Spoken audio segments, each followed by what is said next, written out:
Today's race day replay is brought to you by Fuel Tech. Victory speaks for itself.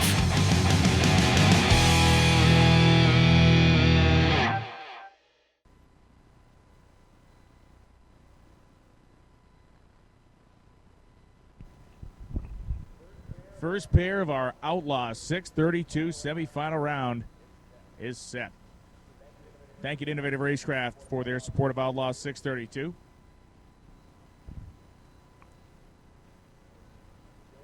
Dylan Voss and Walt Lanigan.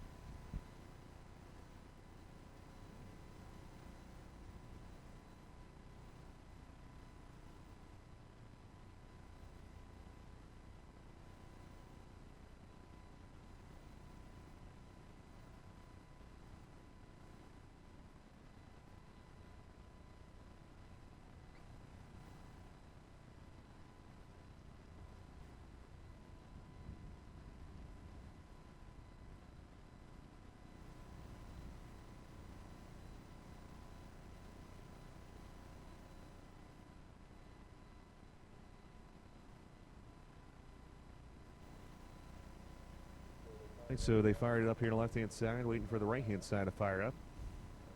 Not sure what's going on.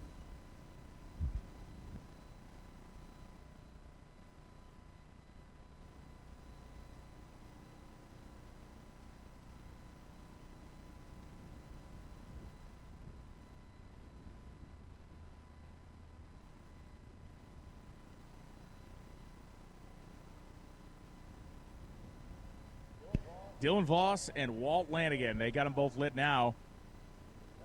No, Lanigan's getting pushed back. I heard a car fire. I thought they were both running. Unfortunately for Walt Lanigan, getting rolled backwards. That means Dylan Voss is going to the final round. Wow. Unbelievable, man. The Holdorf team is not going to be happy. He'll have to refire here and back that thing up. Hopefully it refires, right? If it doesn't, it'll be a double disqualification. Oh, there we go. Oh, no. All he has to do is take the tree. It does have to fire and take the tree, though. It has to fire, yeah, correct. Yeah. It has to do it under its own power, not on the starter motor. So Dylan Voss here is going to back this thing up. They're going to have to fire the car and take the tree. If they don't take the tree under power, that's a double DQ like we're talking about.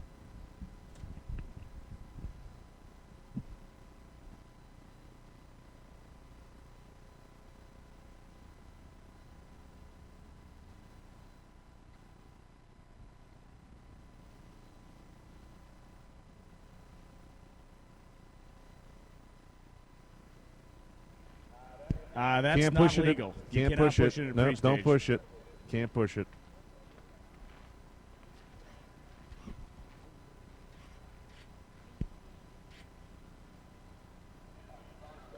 And you can't use the starter. You cannot stage the car in the starter either. It has to actually be running. All right, that's a DQ. Double DQ then. The car has to be running for the car to actually get it. So if he can't fire the race car, he's done. And technically, you have to back up and redo it, according to the rule book. Car's not running, so it doesn't even matter that he broke the beams.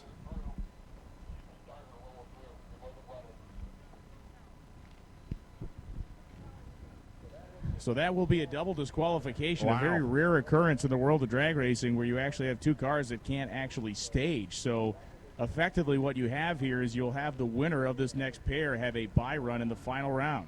Unbelievable. Yep, according to the rule.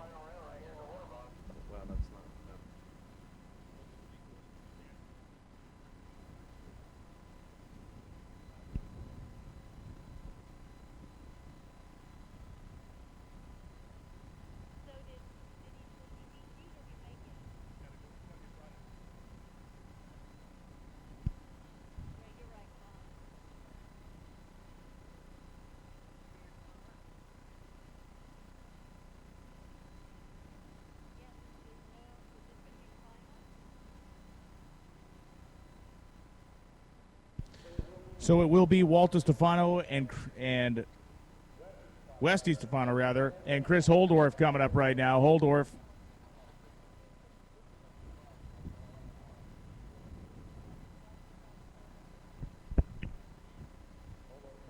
currently around the corner and waiting on word when they're going to be coming around.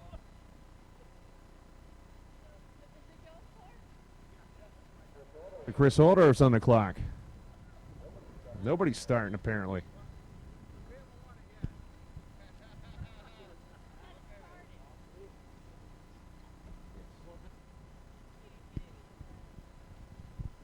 This is a crazy situation here.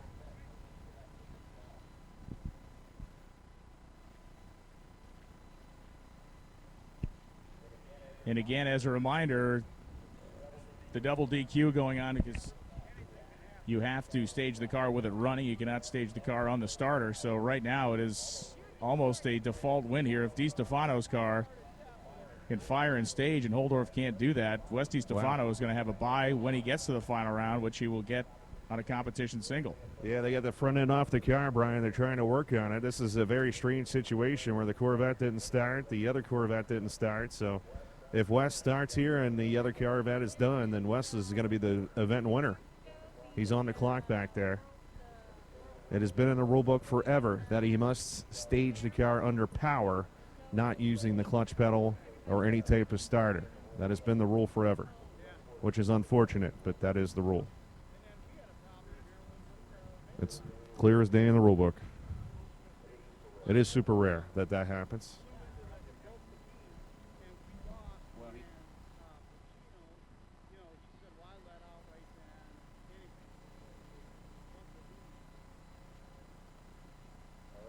All right, 30 seconds. We got 30 seconds to get the car fired up. He's got the watch out. Petey's on it.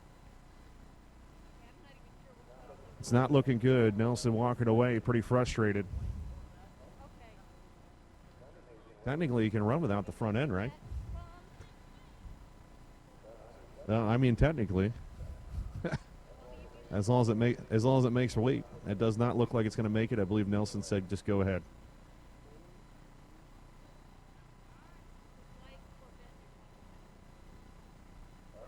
All right, Petey said fire the car. So here we go.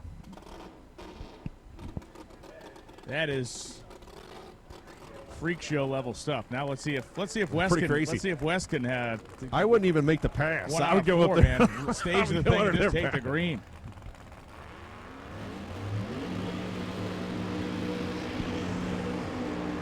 So they have apparently gotten Holdorf's car to start, which they have enough time until until DiStefano stages this thing. Yeah, the clock's already been over. The Right. clock's already over. Now, it does not matter, Jamie. The clock is over. He's got to get up there in time. As long as he makes it up there by the time Wes puts it in the beams, then he's okay. And here comes Holdorf. Around on the fourth corner at the Indianapolis Motor Speedway in terms of speed and momentum. He's going to have a real pooch burnout here. You wonder what this does for DiStefano's mentality, as he was under the impression the nose falling off the front of Holdorf's car now. His dad doesn't even care. He's like, "I don't care, man. I want to go to the finals. Let's go." They realize that the winner of this is going to be the winner, so it's going to be crazy. That's why they're trying to rush to put the front end on. And they're still wrestling with it over there as Wes DiStefano has been brought to the very edge of the pre-stage beam. This is going to come down to the starter's discretion. It's going to come down to them. They can stage this car whenever they want to stage it. So they have been, as per the rules, they've been put on a clock. The clock time was given. DiStefano's guys communicating with him. Yeah, this is all on Wes now. If he wants to go in, go in. If not, then it's up. All right, here we go. One of the craziest rounds of racing I think we've ever announced, Brian. What is the chances of the nose actually staying on the front of this car on the way down a racetrack? So here we go. Holdorf says, all right, send it. DeWitt Custom Concrete Machine is getting ready to do it. Can he pull it off right here? Remember, the winner of this is essentially the winner of the race. Oh, look at that. Holdorf is going to win. Unbelievable. Chris Holdorf goes 421 and 167 with the front end trying to fly off the thing as he wins, and he will win the race. DiStefano's car didn't shift. Yeah, it did not shift. That is unbelievable. Wow. Definitely one of the craziest rounds. Remember, because both of the other cars did not stage under power. Chris Hordorf is your winner of the race. Crazy.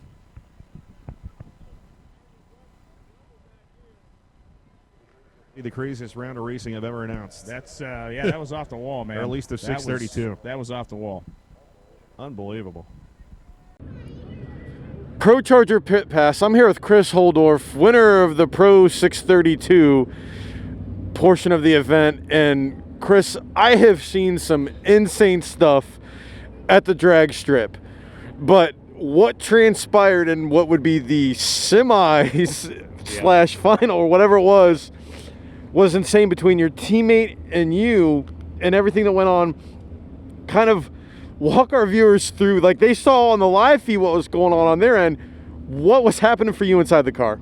A lot of frustration inside the car for a little bit there. It was a mishap on our end in the pits and weren't necessarily prepared when we went up there. And the issue happening with my teammate's car right off the bat kind of gave us enough time to get my car ready, fortunately. And just kind of in the nick of time, got it fired up and had to do a burnout without the front end attached, or, well, not secured 100%, I guess. And then kind of just shook it off from there and went about business as usual. And that's the thing from a driver's point of view at this level. You really have to have your head in the game no matter what happens. And then sometimes you kind of have to take that extra breath to kind of bring it back down and get ready, right? Yeah, no, absolutely. It definitely, once you get out of that rhythm, it's kind of hard to come back around. And ideally, you want to stay in the same rhythm over and over again. And things like that happen. But we got a good crew chief, and he came over the radio and said, hey, just, like you said, take a deep breath, relax, go do your thing, no problem. Do you even remember what you were thinking as you're watching the front end get buckled on the car and the other guys in the beams? It's like, well, let's just see what happens. Yeah, I definitely felt bad for Wes. That's not really the way I wanted to go about it, but it is what it is. And I'm glad that they ended up waiting and we got it just in the nick of time. And I guess the rest of what I was thinking, I probably shouldn't say out loud. So. Yeah, it's somewhat of a family show, but yeah, I mean, I could only imagine what you're thinking, and then you leave, and then you see him break, and it's like you almost want to do a double take, don't you? Yeah, no, I definitely was surprised. I mean, they're a great team, and they've got a lot of power in that car. And every time I race him, it's at the 330. I see that thing pull up and kind of start running past me, and it's unfortunate that's how it went down, but we live to fight another day, and we'll see them at another race. And I think that too, it speaks to Wesson. It comes down to, I know from my own perspective as a racer, I would rather lose clean than win dirty. Mm-hmm. And I've been a part of a team where there's times where we have literally sat and waited and held up the show for someone to be able to make a run. Yeah, and I'm the same way. It's not the way I'd want to win, but they gave us the go-ahead, and it was just in the nick of time, so it was a race, and that's all there is to it. Absolutely wild stuff, man. It's going to be one for the record books. And I was kind of surprised to see you guys make a full rip. The producer and I were joking, are they just going to not even put the bottle in the car and just tell him, don't break it? Yeah, no, after the performance in the semifinal, I didn't really want to end on that. So I figured we'd go out and send it and see what it did, and did pretty well, not going to lie. So we'll leave it at that. Chris wins Outlaw 632, not afraid to send it to the final. Multiple hats off there. Probably one of the wildest things you'll ever see at a drag race here at the U.S. Street Nationals. We drive people. We drive bracket racing. Because reliability, accuracy, and consistency is what goes round and wins races. An all-in-one solution tailored to your application. Walk the pits and you'll begin to see Fuel Tech everywhere.